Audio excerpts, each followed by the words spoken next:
Okay, joining me today is a new friend of mine here in Dallas, and he is no stranger to the startup scene and growing businesses. Welcome, Tyler. Thank you so much for joining me here today. Thanks for having me. Absolutely. We're going to be talking about what business owners must have in place when it comes to their social media presence and email marketing. We'll kind of throw in some other topics as well, too, that I know that you'll find interesting. But Tyler, give listeners a quick overview of your experience and expertise when it comes to digital marketing and the role that it's played with the businesses that you have served. Yeah, so I've been in marketing for about 6 to 7 years now. Started in social media right out after college during my MBA with a few contract work. And then about 3 years ago, ventured into PR and digital marketing and started expanding past that. So that's kind of where I'm at in my career in digital marketing and marketing manager roles and stuff like that. Yeah. Well, and before we press record, Tyler and I were talking about how, digital marketing, everything, PR, digital marketing, face-to-face, it all goes together. It really is this web that ties together. And we'll get into that with some of these topics that we're going to kind of cover today. But I do want to take a hot minute first and talk about niching down, because I think before you get started talking about how you're going to market your business, market your message, you first need to know who the heck that you're talking to. And that is the first step in the process that I feel like so many business owners just immediately think, they want to go straight to the marketing strategy without talking about who their perfect client is, who it is they're trying to message to. And so I'm sure that you've had similar experiences like I've had with clients who think that whatever it is that they have to offer, the product or service that they, have to sell somebody, that it can help everyone. I was talking to a gentleman yesterday and he was like, well, my service is great for everybody. And although I think that's technically true, it's so critical to spend some time brainstorming and thinking about who specifically is your client. So I want you to talk to me about some of the lessons learned about niching down that you've experienced before in the past. So talk to me about that. Yeah, so my first question and even interviewing for full-time roles is, do you have a target audience or personas? Mm-hmm. So, and most of the time they'll say yes for larger companies I'm interviewing with, and then need to update them. That's the second statement. Yeah. And then the other is, what's that? What is a persona? Who is a target client? Yes. Yeah. Oh, and gosh. Those are startups and small businesses who've just been, not winging it, but they kind of figured it out as they just being in business long term, which is great. But at some point, if you're going to build a full marketing plan, you're going to need a few personas just to go off it, or even just say your target audience. But I usually like to build personas of, like, for instance, age. If your age group that you're targeting is 25 to 30, so you say this person's 27, they're middle of their career, they like to shop at Nordstrom. Just getting into the details of what that person would look like. And that kind of helps build the rest of your strategies moving forward, because you're putting all your content towards that target market. And that gives you an idea where you're going, rather than just like, okay, what's the strategy? Right. I had a business coach tell me a couple of years ago, she was just like, demographic information is great. It gets the process started, right. But she was just like, Heather, I want you to think about who your target client is and what are the things that she's telling herself at night. They're keeping her up. We all have brutal conversations with ourselves sometimes when we can't figure out how to solve a certain problem and that kind of thing. We think that we're not smart enough. I remember when I first started my business, I thought that I could do everything all myself because I'm college educated and, 26 years of experience and leadership level roles and blah, blah, blah. And it's like a year into it, I was like, what the hell am I doing? And I don't know what to do next. It was such a struggle, but at least I got to that point where I was like, okay, I have to have someone, the pain was so significant that I had to hire someone who I felt like would be a good match, we saw eye to eye.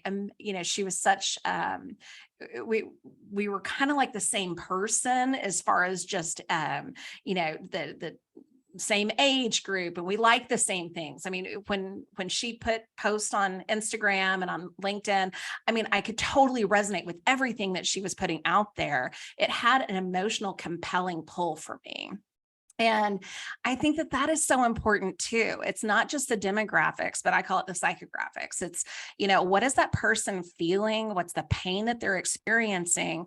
Because your messaging really does have to speak directly to that, or it's too, general, generic, and it's not going to land, Right.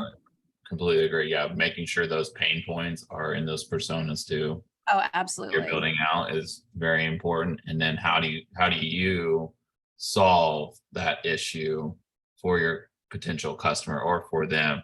But also I've read too, how do you make them the hero Oh, of their yes. own story too? So Yeah. there's different ways you can go at it. You can solve it one day, but then also say, how do we solve it together? Or how can, we support you in solving your own problem? So there's Yeah. different ways you can go with those strategies. All of them can work and for different people, but you still have those pain points that resonate across the board. Yeah. And I love that. I'm a big Donald Miller fan as well, too. And I think he talks about Yeah. that, how can you be the guide? Because what is it? I read a quote recently, you are most powerfully positioned to help the person that you once were. Right. And it's like that only needs to be about 10 to 20% ahead of where you once were, but you're most powerfully positioned to help that person. And I just thought, so good. And that probably is a really good transition to the next topic about social media, because, when you're messaging and you're messaging whatever, marketing the product or service or offering or whatnot, and you're speaking to that one person, like on video. I mean, when you're on video, you're talking to the one person. And so it's so critical to know who that one person is, because you're just talking to one person on video, not to the masses, but to the one who's it really, it's really going to land with. So, okay. When it comes to social media, again, I just look at the clients that I have served before in the past and currently are, for that matter. And so many people get overwhelmed with all of the different social media platforms, and it's like they think that they have to be in all the places all the time doing all the things. And that can be overwhelming, especially if you're not super savvy with it. And I have found that a lot of people, they know how to post, but posting for a business, okay, that's a hair different. It just is. You're thinking about it from a different lens, right? And so anyway, what do you advise to clients when it comes to the social media space, and where to even start? Because there's quite a few platforms now. It's not just Instagram and Facebook and YouTube or whatever. I mean, there's a lot out there to choose from. So how do you know which ones to choose, and what advice do you give to business owners who are just starting out, who are trying to figure out the whole social space as it is in the first place? Yeah. So That's a loaded question. yes. Oh my gosh. So for everyone listening, marketers don't even know where to put everyone at all the time either. So we're all kind of in this, like, We're trying to figure it guessing. Yeah. Yeah. out. But what I do, in the social media strategies that I build with clients or for companies, is try to figure out, okay, where exactly that, going back to their personas, those are pretty important when it comes demographics and pain points and stuff like that are very important, which platform you choose. So for instance, if it's, if you have a female demographic or individuals who identify as female, Pinterest has, like, I think 80% female. So that might be a good platform, especially if you have a consumer product, B2C.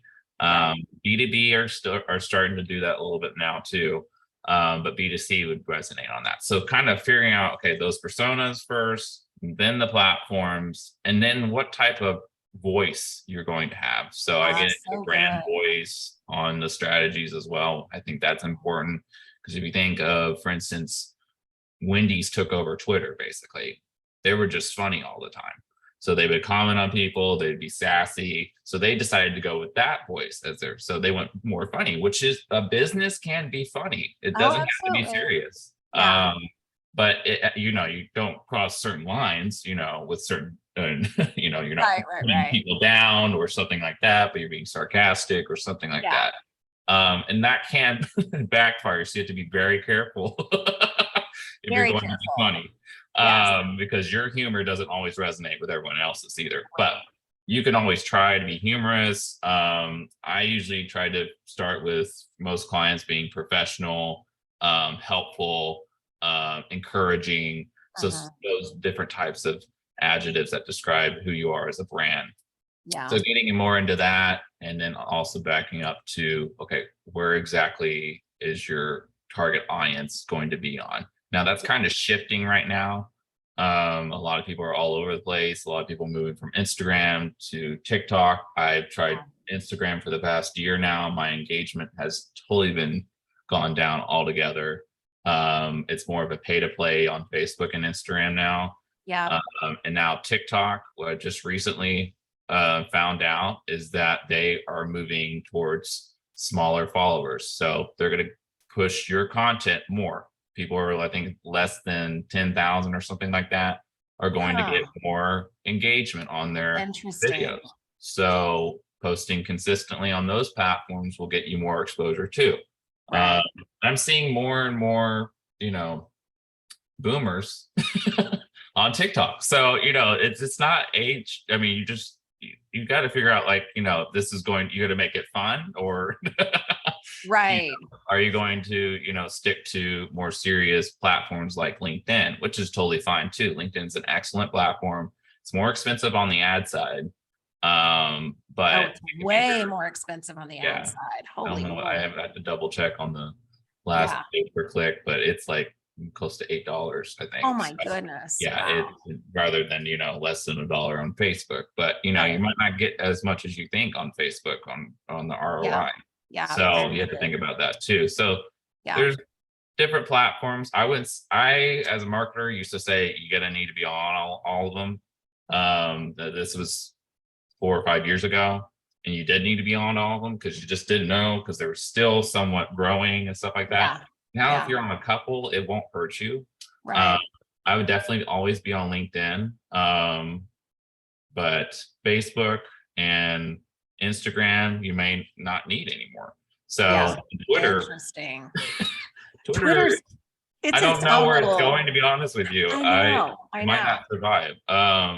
And that's interesting to figure out and adapt, because you just don't want to put all your stuff on one platform either. Right. So 2 to 3 platforms is going to be fine. That way, if one shuts down on you, you have the other one to communicate. That's one thing Yeah. about Twitter. If like Facebook's down, you can hop over to Twitter real quick and communicate with your customers. Um, Right. Right. that was another way Twitter was useful. Actually, it was communicating with customers. Yeah. Because it's And that's real how time. it's Yeah. real time. DMs, stuff like that. That's where that got. But a lot of the other platforms have DMs now, direct messaging. So it's kind of like, I okay. struggle with the whole, and this just shows my age, and that's fine. But of course, all my kids are on TikTok, right? And they post their silly little videos and all of that fun stuff. And I have a TikTok account primarily to watch what they're doing and to make sure nothing crazy is happening, right? But I cannot even begin to tell you, Tyler, so many of my entrepreneurial friends just the past summer, frankly, since Instagram made some of their big changes, and which, I now heard recently that they're, going to revert back some of the changes or whatever. But nevertheless, like, my engagement has just been through the floor on Instagram lately. Whereas just a few months ago, I had great engagement, and now it just sucks. It just, yeah, look, bam. I'm like, It okay. it did.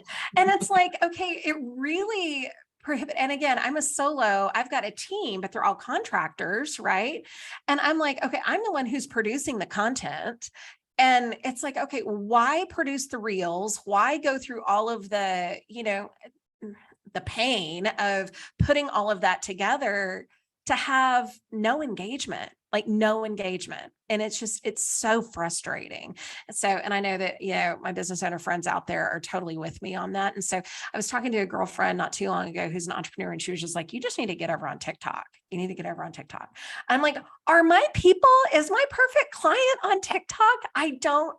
I struggle with that still, you know, and This is to where that allot the testing, time. you got to figure out with that testing, you might find a completely new market that you didn't even know about. True.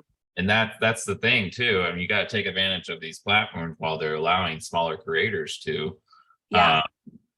you know, expand faster. But yeah, if you notice on the reels though, they're recording on TikTok first and then putting it on their Instagram. Oh, I see that all the time. I see the So TikTok logo. Yeah. it's like my partner, I watched it on TikTok a week ago and he shows me a week later on Instagram. I'm like, I already saw that. I'm the cool kid. You're still stuck in Instagram. He's like, I refuse to download TikTok. I'm like, okay. You're basically watching TikTok, but okay. Yeah. Yeah. You know, I think at the end of the day, whatever platform, I love what you said about just testing. Just test it. Just see what it does. You're already doing it. You're already recording the videos. You're just posting it to another platform. Yeah. Test it out. See what's going to work for you, because things are constantly changing all the time, all the time. And so you never know unless you try. Right. So, but also just, you know, I always think about, I was telling a client yesterday, as he was like, I just don't know what to post sometimes. And again, he's a professional services provider and he is reluctant to do video because he's like, you know, I don't want to hear negative comments if I say something or whatever. And I was like, well, you've got to be thoughtful and intentional about what you're putting out there into the world. But the content that you put out there into the world, in my mind, needs to be under the umbrella of, what is my perfect client? What is he or she? What do they need to see from me today that would be helpful to their life? You know, I mean, when you're thinking about it from that lens of servitude and helpfulness and that kind of thing, it flips the script a little bit, you know, because I've had several people who are like, oh, should I engage into this controversial, you know, Facebook post or Twitter post or whatever? And I don't know, there's a part of me, it's like, I don't like to go down those dark rabbit holes because they never end well anyway. But if you're thinking, what is helpful for my perfect client to see from me? Okay, well, that should answer that question for you, you know? Yeah.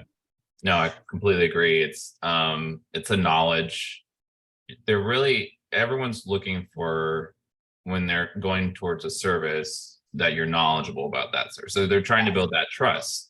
And so that's why thought leadership strategies are so important right now, is that if you can divide yourself from your other competitors by your knowledge and that you're sharing it, a lot of creators now are actually sharing everything. So as a social media strategist, I would walk you through online my entire social media strategy that I built for clients. And I just say that out for free.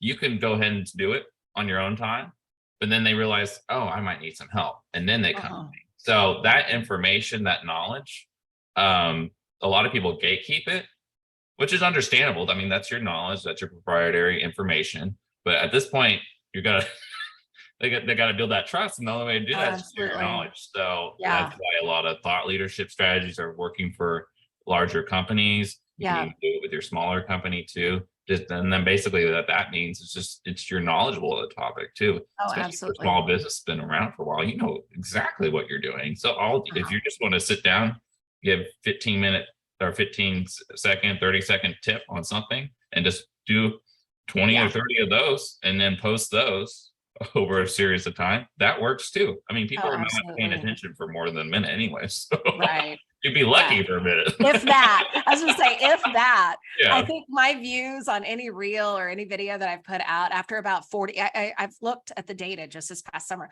after 47 seconds, like max, nobody's watching anymore. Like after 47, done, you know? Only one is YouTube. So if you're going to do long form, you can do that on YouTube and people will sit there and watch it. But that's because they're basically watching TV shows. And so TV shows are 30 minutes long. So if you think about it in that mindset, you're like, okay, got it. TV shows. Yeah, So no, absolutely. You've got to adjust depending on the platform. You yeah. just have to. I want to talk because we'd be remiss we would be remiss if we did not talk about engagement on social media.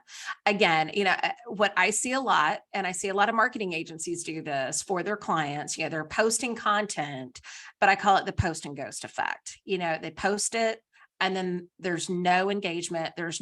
I can't even begin to tell you, Tyler, how many times I've posted on big companies, whether it's on Instagram or LinkedIn, and then no one, like I post something like really thoughtful, like, 3 or 4 sentences about something, and like nothing back. And I'm like, okay, so who's in charge of your stuff over here? I mean, engage with people who are being thoughtful in their responses back to you. Engage. So I'm sure you've seen this as well too, right? Yeah, there's 2 basic types of engagement. There's just engaging, like you said, on your post, on the comments. When I tell people, I'm like, just a like, if you don't have time that right now and make a comment, just like it. I Yeah. mean, the serotonin that goes to that individual when you like something, even though Instagram decided to take those away when they decided not to show likes, that's the reason we keep coming back to these platforms. That like, It's an ego thing. I want ego to thing, see that you liked my stuff. Yeah. right? And so responding to that, especially on LinkedIn, and showing that engagement, your post will go further on it and expanding. And it'll not only go, since that person commented, go to their network. And then another one comments, goes to their network. So Yeah. if you keep commenting, that means, okay, this is an engaging post. LinkedIn's going to push it. Then there's the second step, which is very difficult and very time consuming. It's called social listening. So a lot of platforms like Hootsuite allow you to do this, but anytime your brand's mentioned or certain topics mentioned, it pops up on your feed or on this platform, and you'll start commenting as a company on that. Now, this takes a lot of time for startups and small businesses. So I don't usually say, if you want to do that once a week, for 30 minutes, if you have time, go comment on things. That's great. Don't spend too much time, because it can be a lot. That's why a lot of companies have their own social media manager, and then they have a larger social media team that can do that. But that's kind of 2 ways to engage, but engaging on platforms, at least commenting on people who are posting on yours. That's the bare minimum, I tell people, because they're engaging with you. That's your potential customer, or their friend might be a potential customer. Right. So you gotta figure how to, spend, a couple minutes. I know it dings on your phone. So if you just like it then, and then make a note to go back and comment, that works. Yeah, absolutely. Okay. I want to go back to this social listing. For business owners who don't know very much about, like, where do they even go to even get started figuring out how to engage that way? Yeah. So really depends on the platform, Okay. first of all, and then what exactly you're knowledgeable about. Sure. So let's go back to the thought leadership, and those are in those thought leadership strategies too. Right. So if you're knowledgeable about recycling, I don't know, then, and someone comments on another post, so you type in hashtag recycling into LinkedIn, into Instagram, into Twitter, and people are asking questions, and you as a business go answers those questions for about 30 minutes, they're going to go to your profile and go to your website, and that's how you're driving traffic organically, because you actually help them solve a problem or answer a question. Right. And I would avoid other competitors' websites or social media when you're answering questions, because that looks a little weird.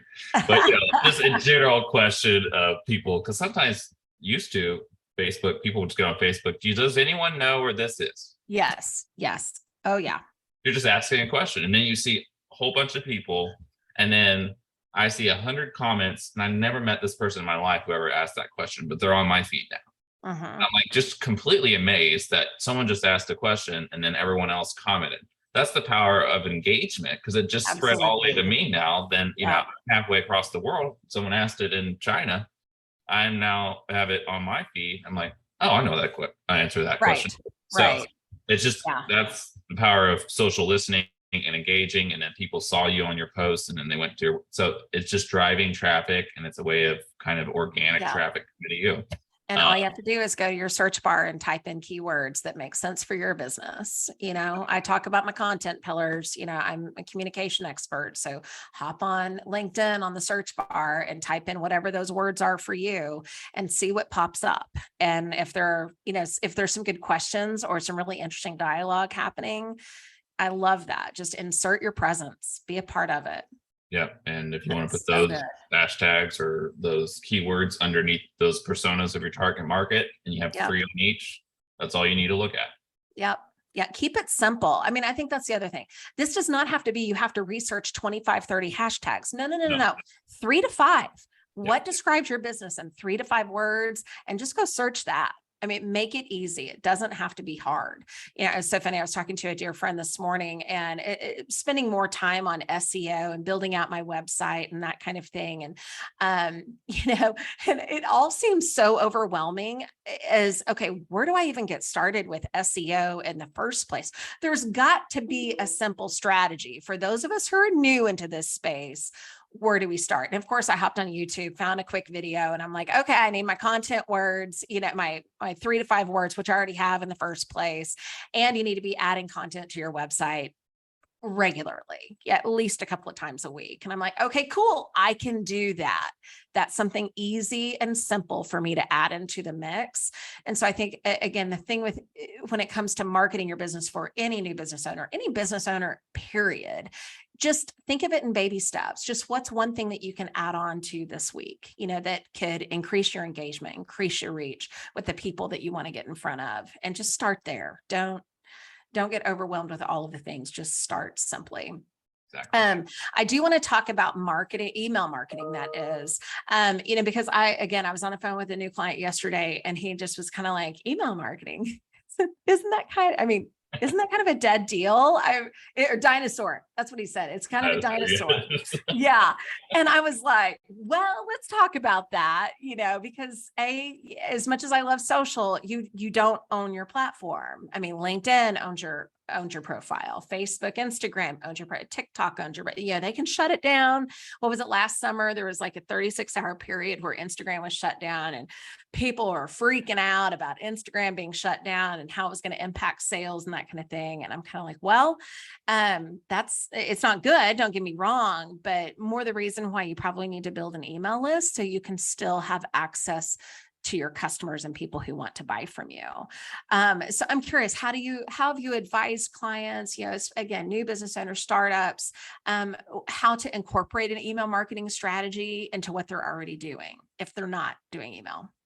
Yeah. So first step is to figure out if you already have emails of friends, family, coworkers, colleagues from the past, and just kind of sample them into a place.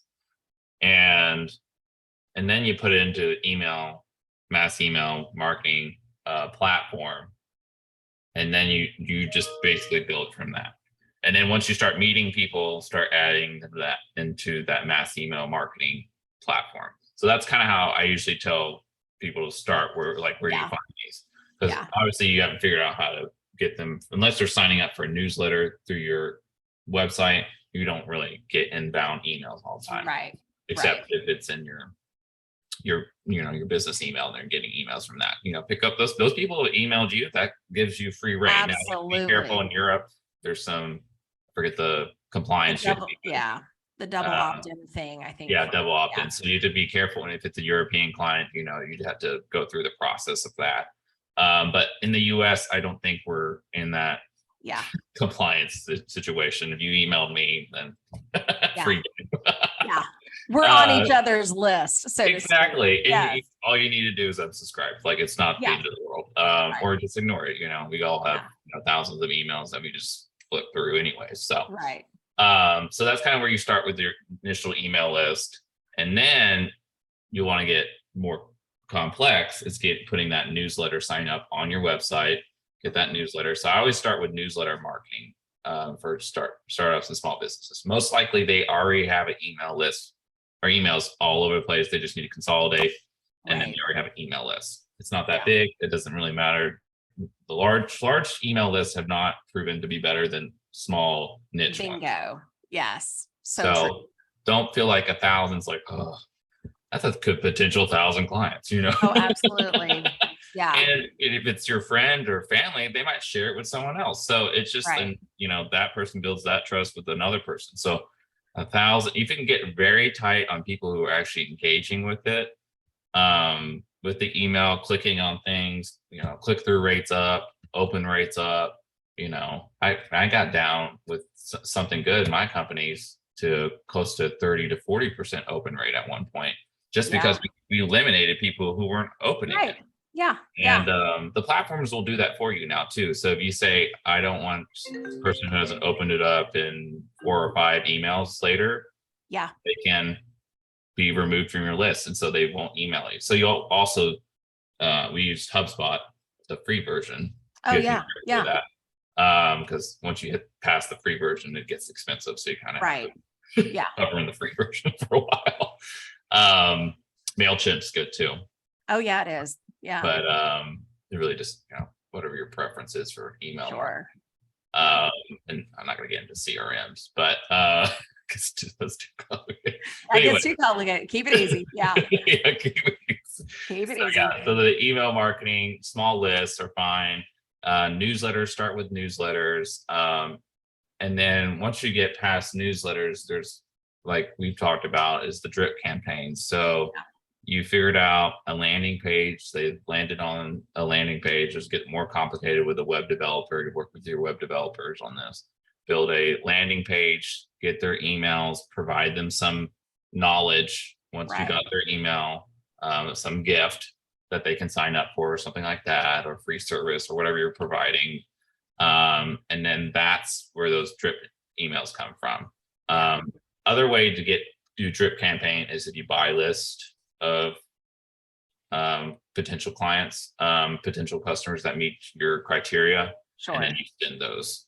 And the drip campaigns, what that means is you send one the first day, and there's different ways to do this.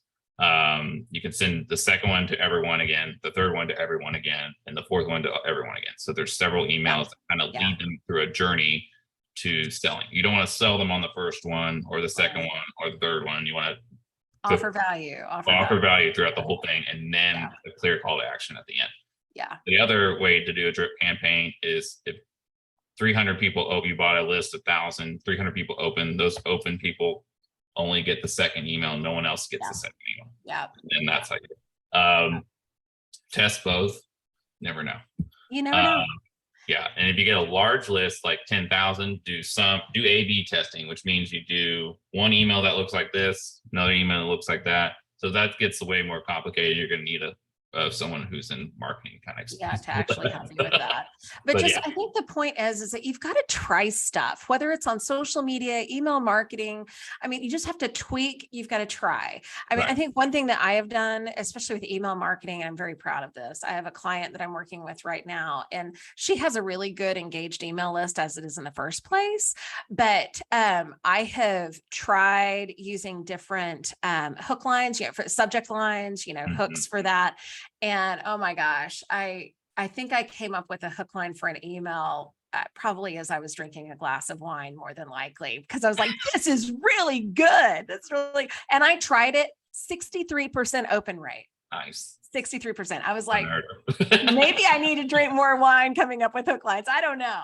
But anyway, okay. I want to close this out by asking you one question. Okay. So what do you feel are the most important things, like top 1 or 2 things that a business owner can do to get their name out there? And I'm using air quotes, to prospects, both digitally and in the face-to-face world. Because as we were talking about earlier, it's like, you can do all these things. We can have a social media strategy. We can have an email marketing strategy. But at the end of the day, the people that you're selling to are the people in your sphere. And so sometimes just having that conversation and telling people what you do can totally make the difference. And that sounds so basic, but sometimes the most simple things work. So what are the 1 or 2 things that you think that a new business or a startup can do to kind of help get themselves out there?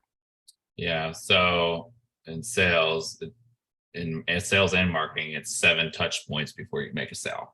So you got to figure out some ways other than, social media and email marketing to get those touch points. So a lot of companies, startups, if you're very small, you're most likely not getting into PR. But if you're a little bit larger, you can pay for a little bit of PR and or a media consultant. And if you have an interesting story, you can get into PR. And that media consultants will pitch your story for you to the media, and then the media will pick it up, put it in a news article, which you can then tie back to your website. So you got that SEO. So you got 3 different points right there that you can hit. And word of mouth is actually very powerful still too. So, if you're constantly meeting people, networking, that's a type of marketing. Yeah. It's true. It works. It works. So if you're out and about, constantly talking, now you need some, obviously, if you're started with 2 people, sometimes you need to be out, sometimes you need to be in the office working, it's a lot going on. I get it. Been there. But yeah, networking, marketing, social media. So after you network, they go to their social media. Now they've got a point. Then they go to, I would blog. Blogging is just great. It's not the best SEO anymore, but it does add authority to your website, which search engines love. So the more content you can produce. So blogging, and that can just be like once a month and just like 300 words. So don't get too complicated on that. So networking marketing, social media, blogging, email marketing. And one of the things I tell my clients, recycle information. So if you've already got a blog, put it on your social media and then put it in your email. Do not reinvent the wheel in three different platforms. And you might need to change it up depending on the platform you're on, but it doesn't have to be that. And then I think they just have released, I have to double check, but there's business LinkedIn articles you can write now. So you can put that blog on LinkedIn now. So, and LinkedIn's great for SEO. So there's just several different ways that you could just keep recycling information. That's why I tell people, if you can create long form content and then separate it into several pieces, you're good. You're golden.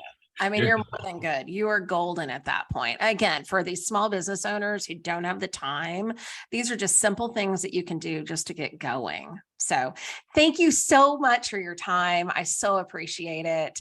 And tell me, how can people find you online? Yes, so I'm on LinkedIn, Tyler Riddell, Riddell. And then my Instagram is at Tyler, Tyler.Riddell, Riddell. Perfect. Well, then we'll go follow you. Thank you, Tyler. Appreciate it. Thanks.